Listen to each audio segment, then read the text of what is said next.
Mengejutkan, saksi di tempat kejadian setelah Mario Dandi menganiaya David Ozora, bongkar semuanya sedetail mungkin, Mario Dandi tak dapat berkelak lagi.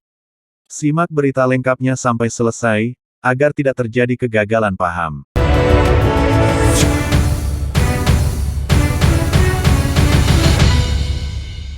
Ibu teman David Ozora, Natalia Puspitasari, tak mampu menahan tangis saat menceritakan kondisi awal David seusai dianiaya Mario Dandi. Natalia adalah salah satu orang yang pertama kali melihat David Ozora tergeletak tak berdaya usai dianiaya Mario pada tanggal 20 Februari tahun 2023. Natalia adalah ibu Renjiro Amadeus Arici Kresnatan, teman David. David dianiaya di sekitar kompleks rumah Renjiro. Saat berada di balkon rumah, Natalia melihat ada seseorang yang sedang tersungkur di atas aspal. "Refleks saya langsung ini David," kata Natalia saat bersaksi untuk terdakwa Mario Dandi dan Sanil Lukas di Pengadilan Negeri Jakarta Selatan, Selasa 13/6. "Megang kepalanya, iya," kata hakim memperjelas. "Posisinya David telentang," kata Natalia. "Kepala belakang ngadep aspal," tanya hakim. "Di atas masih nyungsep," ungkap Natalia. "Waktu di aspal kepalanya udah telentang," tanya hakim lagi. "Udah telentang," kata Natalia. Natalia lalu lanjut bercerita saat satpam kompleks mengingatkan untuk mengambil tindakan. "Terus refleks saya beginikan karena satpam bilang, Bu itu takut enggak ada nafas," kata Natalia. "Lehernya itu kayak bayi," katanya lagi.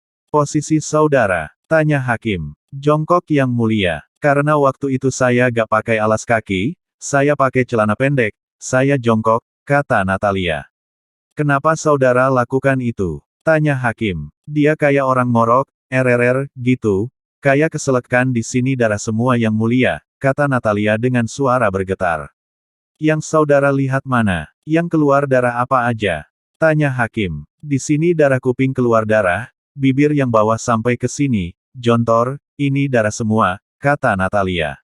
"Di hidung keluar darah. Mulut?" tanya hakim lagi. "Darah," kata Natalia. "Pelipis kanan ini berdarah, pelipis mata." Gali hakim lagi. "Yang mulia," kata Natalia tak menyelesaikan kalimatnya. Hakim menenangkan Natalia. "Enggak apa-apa," sambil cerita ya. "Ditahan aja karena ini sudah terjadi, ya, pengadilan butuh ketenangan, Ibu," hakim coba menenangkan. "Iya, yang mulia," jawab Natalia sambil menangis. Natalia beberapa kali menangis saat bercerita soal kondisi David. Termasuk ketika jaksa akan menunjukkan bukti berupa foto dan video terkait penganiayaan. "Saya pikir David meninggal saat itu, saya tidak kuat melihat foto, video," ujar Natalia sambil kembali suara bergetar. Dalam perkara ini, Mario Dandi didakwa melakukan penganiayaan berat berencana bersama-sama Sanil Lukas serta perempuan A. Mereka disebut melanggar pasal 355 ayat 1 KUHP atau pasal 353 ayat 2 KUHP junto pasal 55 ayat 1 pertama KUHP atau pasal 76C junto pasal 80 ayat 2 UU Perlindungan Anak. Khusus perempuan A sudah terlebih dahulu diadili. Dia divonis 3,5 tahun penjara. Namun kini tengah menempuh upaya banding.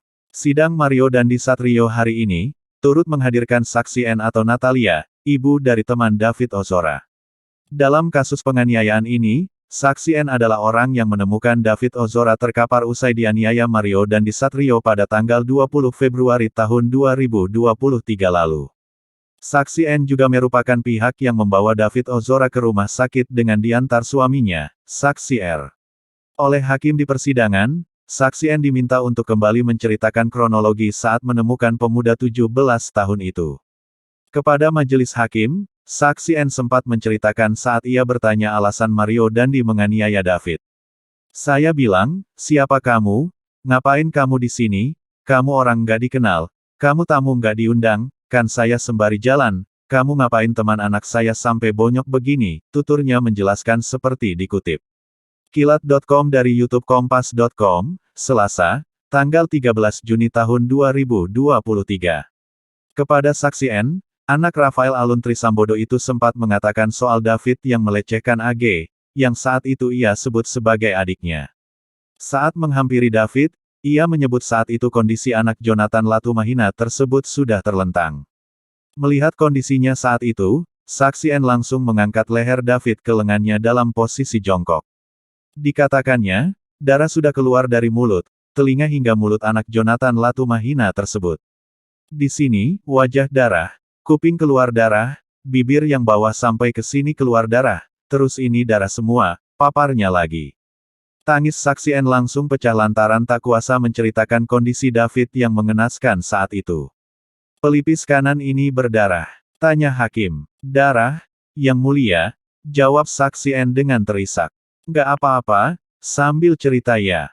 Ditahan-tahan aja, karena memang ini sudah terjadi ya. Pengadilan butuh keterangan ibu, ujar hakim lagi.